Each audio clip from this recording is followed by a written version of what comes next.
to The Built Space. I'm Holly Lubart of AIA Pennsylvania, and I'm joined today by Carl Kanaskie of McKissick Associates PC, based in downtown Harrisburg. And Carl's been a member of AIA for almost 25 years.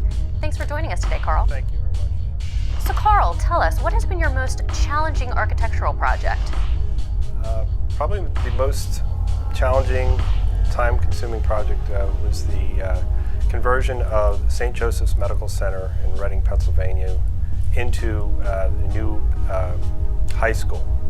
It was a project that took place over approximately 4 years from the time of environmental remediation, selected demolition, design, and then construction. The project was completed in 2010. Planning began almost a year and a half even before the construction design period had begun. Now, Carl, what did you learn from that whole process? Sometimes projects turn out to be somewhat more complicated than originally when they're conceived, but there's always an objective manner in which how problem solving can take place. What happens is analysis of when there's encountered issues regarding with environmental concerns, design concerns, and budget. The problem solving aspect needs to be, it can be pulled apart, and each separate issue can be analyzed, and then pros and cons can be developed to see how different issues can be solved or integrated into one final solution.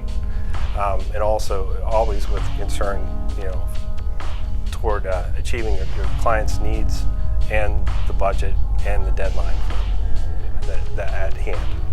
Since you first became a member of AIA, what has changed most about the profession? Probably one of the things that I believe changed most was technology in the profession and how design work is executed. That's just on a personal, the architect's level of the practice and how work is executed. When I had started out of school, there was all work was being done by hand and on paper. Some firms were beginning just to use CAD programs and some 3D visualization at that point in time.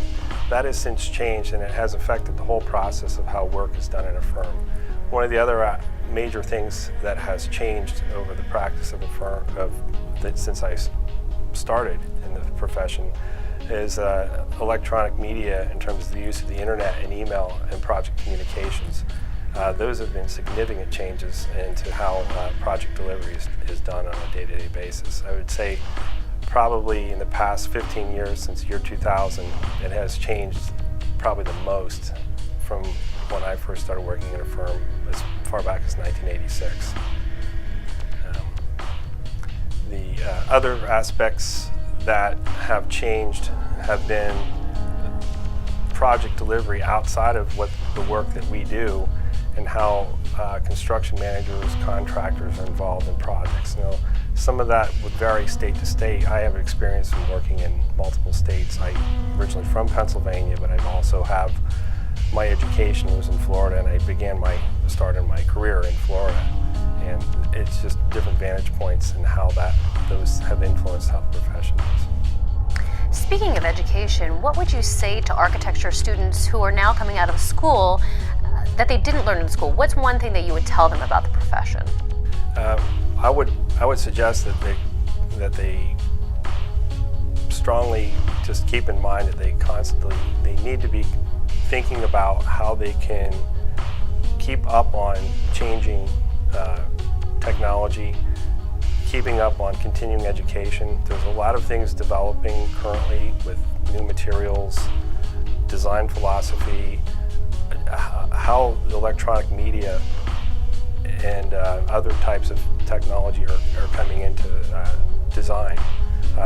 Particularly, from 10 years ago, we were planning out spaces where you're wiring devices, and it affects the whole spatial layout and how you conceive a space. And now, if there's wireless technology, there's video screens, there's other types of things. Particularly with a lot of the work that my firm does with educational facilities, it's starting to change things of the approach in design. The aside of that is there has to be attention to having discipline toward just perceiving, and in terms of if you're practicing on your own or you're looking to work in a small firm, there's a lot of effort that's spent on getting new work. It's not taught, the marketing aspect in the practice of architecture. Why should people hire an architect?